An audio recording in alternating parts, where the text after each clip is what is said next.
नमस्कार, मैं श्वेता श्रीवास्तव। स्वागत है आपका मेरे YouTube चैनल में। अभी हम लोग कर रहे हैं स्टेट 2023 डांस पेपर 1 की तैयारी।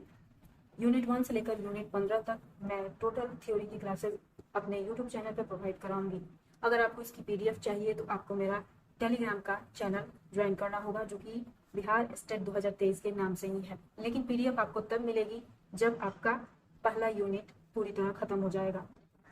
कथक शब्द का प्रयोग प्राचीन काल से ही मिलता है। वैदिक युग में यज्ञ और नाट्य कर्मों के अंतर्गत नट, नर्तक, सूत, सूत्रधार, किरात, चारण, सैनिक, भांड और भाट आदि जातियों का उल्लेख मिलता है। आजाद ने लिखा है कि अथर्ववेद में भी चारण शब्द का प्रयोग किया गया है। प्राचीन संस्कृत साहित्य में चारण उस व्यक्ति को कहते थे जो गायन, वादन एवं नृत्य में निपुण हो। उत्तर वैदिक काल में भी नर्तकों को शैलूस यानी व्यावसायिक नर्तक कहा जाता था। महर्षि पाणिनि कृत अष्ट अध्यायी में कथक शब्द का प्रयोग किया गया है। इन्होंने कथक की उत्पत्ति कथ्य धातु से मानी है। इस पुस्तक का रचना काल ईसा से 600 वर्ष पहले माना गया है। 13वीं शताब्दी में लिखे गए संगीत रत्नाकर में कथकों के लिए विद्यावंत एवं प्रियवंत जैसे विशेषणों का प्रयोग किया गया है। संगीत दर्पण, संगीत मकरंद एवं कोहल रहस्य आदि में कथक नृत्य में प्रयुक्त पारिभाषिक शब्दों का जैसे तत्कार, गत आदि का विवरण प्राप्त होता है।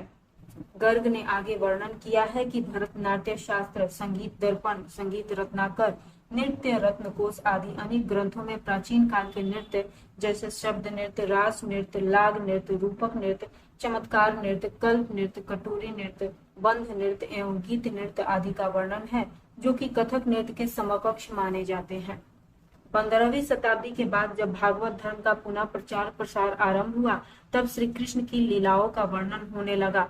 इससे पूर्व नृत्य के संदर्भ में शिव, पार्वती, विष्णु आदि का ही अधिक वर्णन होता था। हरिवंश पुराण के विष्णु पर्व में 20 तथा 21वें अध्याय में श्री कृष्ण की हलिशक क्रीड़ा का वर्णन है। नटवर अर्थात सबसे अच्छा नर्तक श्री कृष्ण को ही कहा गया है। ऐसा भी माना जाता है कि कथक नृत्य की उत्पत्ति रास नृत्य से हुई है। श्री कृष्ण द्वारा कालिया नाग का मर्दन करते समय ता, तत्, थे आदि शब्द ध्वनित हुए थे, जो आज भी इस नृत्य में सर्वाधिक प्रयोग में लिए जाते हैं। दवे की मान्यता है कि रास से ही कथक नृत्य की उत्पत्ति हुई है। रास नृत्य का आधार शुद्ध शास्त्रीय नृत्य है। पंडित राजा राम द्विवेदी का कथन है कि कथक नृत्य संज्ञा अभी सन 1935 या 36 में लखनऊ से निकली है। कुछ लोग कहते हैं कि यह नाम स्वर्गीय रामदास कथिक ने दिया है, जो मैरिस्क म्यूजिक कॉलेज यानी वर्तमान में जिस कॉलेज का नाम अभी है भातखंडे संगीत महाविद्यालय में शिक्षक थे। कथक शब्द की प्रयोग परंपरा। कथक शब्द का सर्वप्रथम प्रयोग महाभारत में दृष्टिगोचर होता है। इसके उपरांत हमारे पौराणिक साहित्य में यह शब्द बहुलता से पाया जाता है। ब्रह्म पुराण में अभिनेता, गायक एवं नर्तकों के लिए कथक शब्द प्रयुक्त हुआ है। इस अर्थ में अग्नि पुराण व विष्णु पुराण में यह शब्द प्राप्य है। कथक नृत्य के उद्भव संबंधी विभिन्न मान्यताएं। कथक नृत्य के उद्भव के संबंध में विभिन्न मत प्रचलित हैं। स्वामी हरिदास जी ने जिन शिष्यों को गायन की शिक्षा दी वे गायक गंधर्व बने, और जिनको वादन की शिक्षा दी वे किन्नर बने, और जिनको नृत्य सिखाया वे कथक बने। पर यहाँ कथक नृत्य की उत्पत्ति का संबंध स्वामी हरिदास जी से जोड़ा जाना निराधार है। निश्चय ही स्वामी जी महान संगीत साधक थे। ध्रुपद गायकी के अभ्युत्थान के साथ ही तानसेन जैसे उज्जवल रत्न भी भारतीय संगीत को उन्हीं की देन है। दूसरा मत है कथक नृत्य शैली का जन्म श्री कृष्ण की प्रेरणा से हुआ तथा इसका विकास मुगल बादशाहों तथा नवाबों के संरक्षण में हुआ। ईश्वरी जी, जिन्हें भगवान कृष्ण ने स्वप्न में नृत्य की शिक्षा देकर नृत्य की भागवत बनाने का आदेश दिया। श्री ईश्वरी प्रसाद जी को कथक नृत्य का जन्मदाता कहना परंपरा व प्रमाणों से मुंह फेरना ही होगा, क्योंकि उनका काल 17वीं शताब्दी का उत्तरार्ध माना जाता है, जबकि उनसे पूर्व अकबर, जहांगीर आदि बादशाहों के काल में कथक नर्तकों के स्पष्ट प्रमाण प्राप्त होते हैं। तीसरा है वह नृत्य जो वैष्णव धर्म के सानिध्य में विकसित हुआ। शैली, तकनीक व स्वरूप में शुद्ध कथक था। कला का कथक रूप वैष्णव धर्म के प्रचार का माध्यम था। यह एक निर्विवाद सत्य है कि वैष्णव धर्म के प्रचार साधन के रूप में यह नृत्य विकसित हुआ, किंतु वैष्णवों द्वारा इस नृत्य के परिवर्तन का उल्लेख कहीं प्राप्त नहीं होता है। दूसरी बात यह है कि कथक शब्द के प्रयोग की परंपरा वैष्णव धर्म के अभ्युदय से भी प्राचीन है। वैष्णवों ने तो जन सामान्य को आकर्षित करने के लिए एक प्रभावशाली व सम्मोहक माध्यम के रूप में अपनाकर विकास की गति प्रदान की है।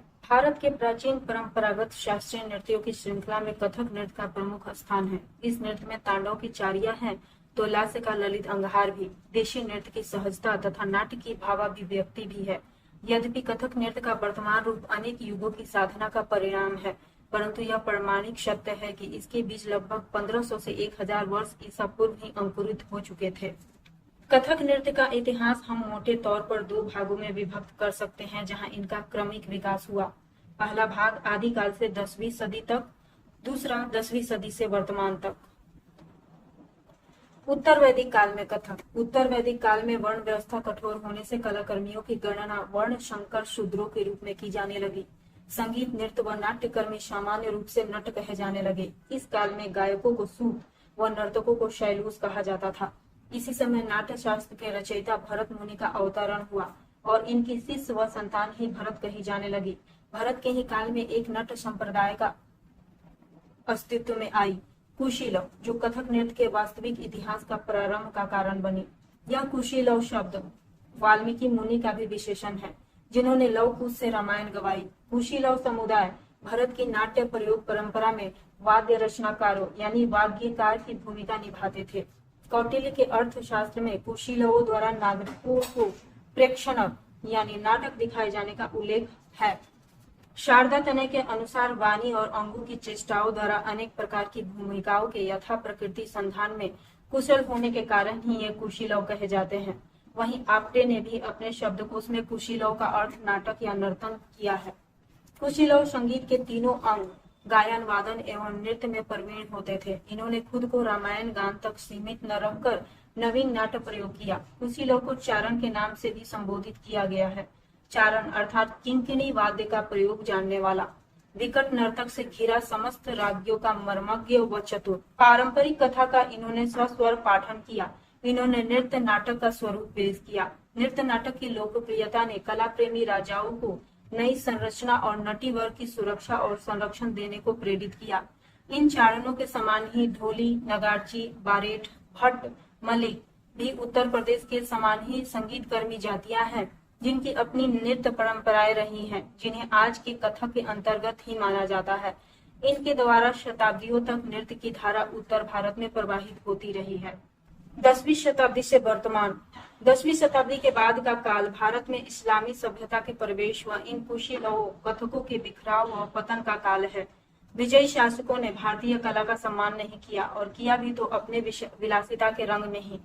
केशव चंद्र वर्मा ने लिखा, मुस्लिम शासकों ने इस भक्तिभाव के नृत्य शैली को दरबारी तरक भरक व अपनी आमोद प्रियता से पूरी तरह अनुमंडित किया, और यह नृत्य शैली मात्र विलास प्रदर्शन रह गई। आज के कथक में इसी काल के हुए परिवर्तन दृष्टिगोचर होते हैं। फिर भी इस काल में एक बड़ा तबका मंदिरों में परंपरागत कथक नृत्य को विकसित व संवर्धित करने में भी लगा हुआ था। इस युग की महत्वपूर्ण उपलब्धि रासलीला मंडली का गठन था। सन 1700 से 1900 ईस्वी काल हिंदी साहित्य में रीति काल के नाम से संबोधित किया गया। इस युग में केंद्रीय सत्ता का ह्रास हुआ और भारत अनेक छोटे छोटे राज्यों में विभक्त हो गया। रीतिकालीन साहित्य रचनाएं कथक नृत्य के प्रमुख व लोकप्रिय अंग है। 18वीं सदी के अंतिम चरण में कथक नृत्य के सर्वाधिक महत्वपूर्ण लखनऊ घराने का उदय नवाब आसफउद्दौला के जमाने में हुआ तथा उसका चरमोत्कर्ष नवाब वाजिद अली शाह के प्रश्रय में हुआ। इस युग में मुसलमान भांड और नक्काल भी कथक से जुड़े। मुगल काल के अंतिम दौर में लखनऊ की नवाबी आबो हवा में कथक नृत्य ने क्रांतिकारी प्रगति की और छिन्न भिन्न होती परंपरा को एक सूत्र में पिरोकर भविष्य का मार्ग प्रशस्त किया। लगभग 900 वर्षों की इस्लामी सत्ता ने भारतीय सभ्यता संस्कृति को जिस तरह प्रभावित किया, कथक नृत्य पर उसका सबसे गहरा प्रभाव पड़ा। 17वीं शताब्दी के अनेक चित्रों में हम कथक नर्तकों को नटों भाटों के साथ बादशाहों के समक्ष तमाशा करते हुए देखते हैं। अक्सर नवाब नर्तकों की भिड़ंत तबला पखावज के साथ करवाते, जिससे ताल प्रधान नृत्यांग पल्लवित हुआ, पर भाव प्रदर्शन व आंगिक सौंदर्य पिछड़ गया। इस राजाश्रय में इस कला को वेश्याओं के संपर्क में पहुंचा दिया। अकबर काल से राज मंडलियों व कीर्तनियों की परंपरा जहां वैष्णव मंदिरों में अब भी सुरक्षित है, वहां कथकों का अस्तित्व बोध प्राप्त नहीं होता। अंग्रेजी शासन में कथक नृत्य ने कोई खास उल्लेखनीय विकास नहीं किया।